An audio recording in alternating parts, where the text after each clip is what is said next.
September is growing to be our favorite month of the year, and that's saying a lot coming from guys that grew up in the whitetail woods. These backcountry hunts do something for our souls that just can't be replicated any other way. All the worries in life seem to go away, and your main goal for each day is to hunt and survive. But conversely, they can be so taxing mentally and physically that they cut you down and bring some humility back into your life. This hunt was going to be a test for the two of us. With 3 weeks planned in the high country hunting mule deer and elk, we're both excited and nervous, hoping we had what it takes inside of us to endure the days ahead.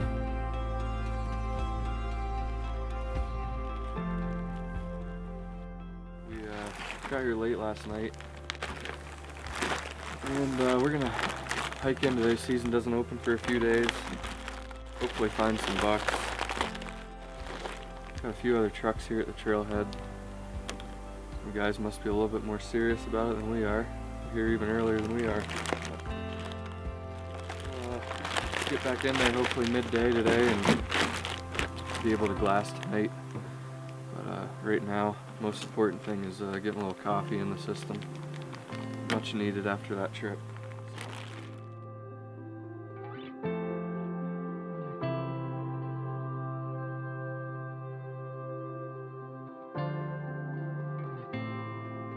Wow, we just got up in here.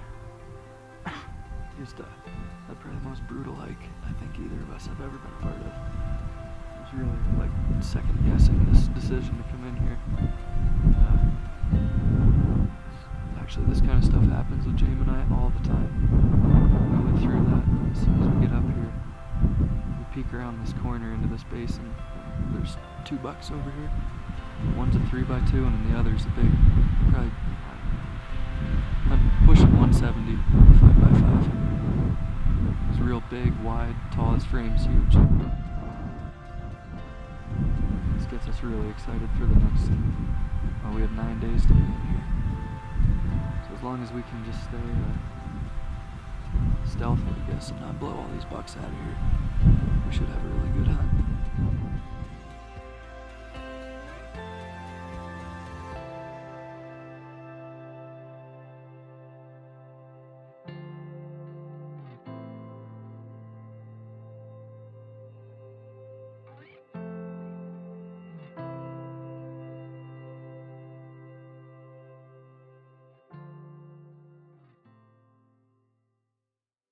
We were amazed at how many deer we saw that first evening, and the next morning was no different.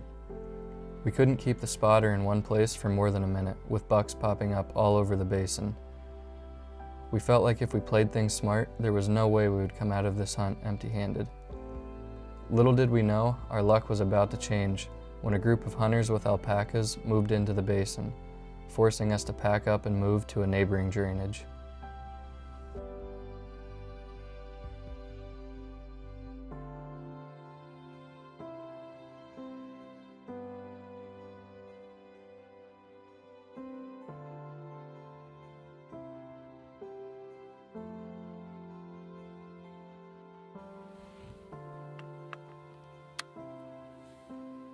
Well, things just got a little brighter.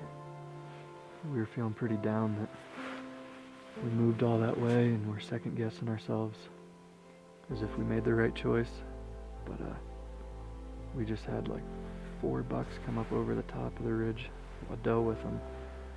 And the 1 buck is a giant.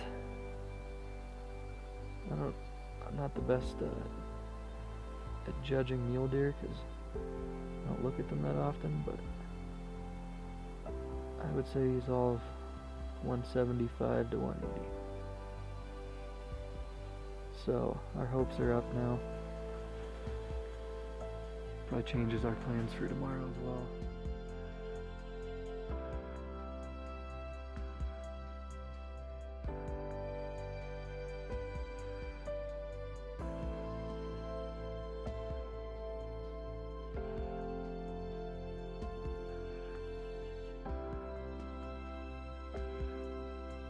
We can shorten this hunt up at this point.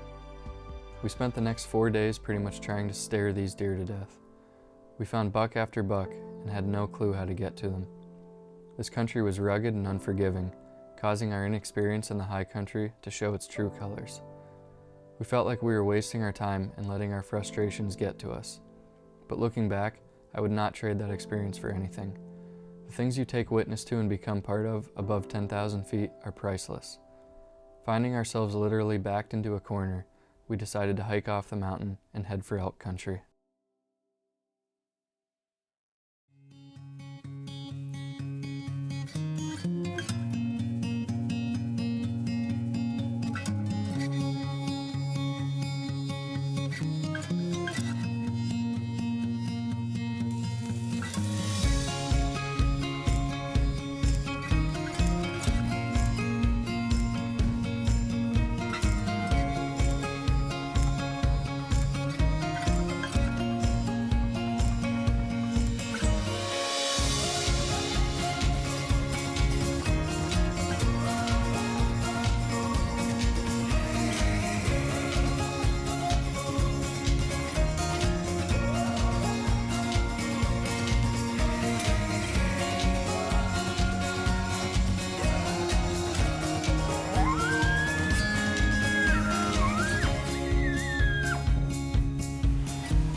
Being back in the elk woods was a welcome change. We were fortunate enough to find elk right away, but just not in the numbers that we like to see. After spending a few days in a basin of quiet elk, we decided to pack out and move to a new area. There's always uncertainty when moving to a place you've never stepped foot in before, and this is nothing new to us. Thankfully, that uncertainty turned into hope with a bugle off to our west and the most amazing sunset imaginable. In that moment, we knew we were right where we belong.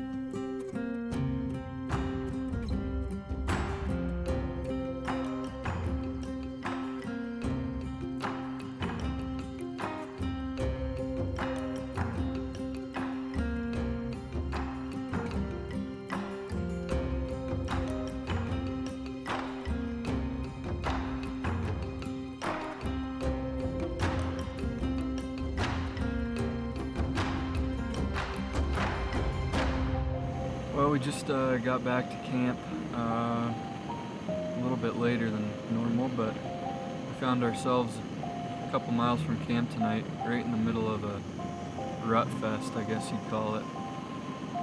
It was insane, probably one of the coolest things both of us will ever do, or experience I should say, elk hunting.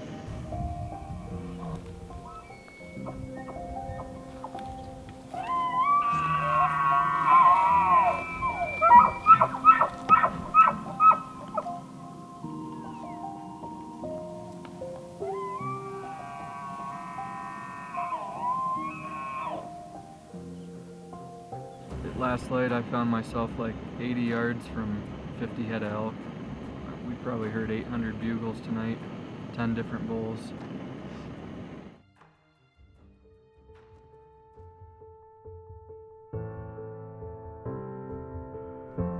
Up until this point, we had been taking turns hunting and filming. But with only one day of food left before a long hike back to the truck, we made the decision to split up in the morning to better our odds of killing a bull. Jamie and I split up just not even probably 40 yards up the hill, and I got right to here, and it was still dark, and I looked over and thought maybe I saw an elk now, and I stopped him right here at 15 yards, and I think I put a pretty good shot on him. It was still a little dark, I mean legal shooting light, but I didn't see my arrow fly, but it's laying there, it passed through, and there's good blood, so hopefully we can find this bull. Hopefully it was a quick kill, and we'll be packing meat out of here today.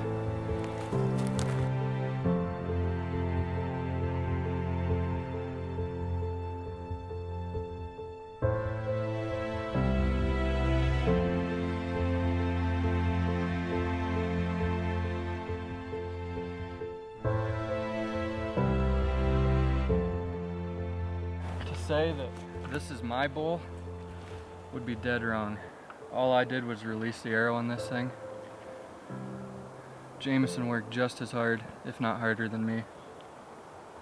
We were taking turns filming. So we scored together. This is awesome. This hunt had its fair share of struggles. Looking back, there was a resounding question in my head. Why?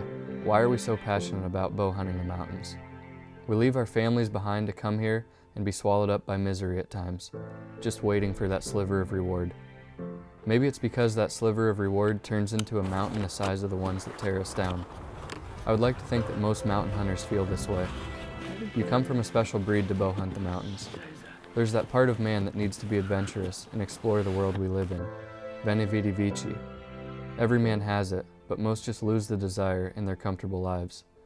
Maybe that's what draws us here, an inner desire that God placed in our hearts, to go, to see, and to conquer.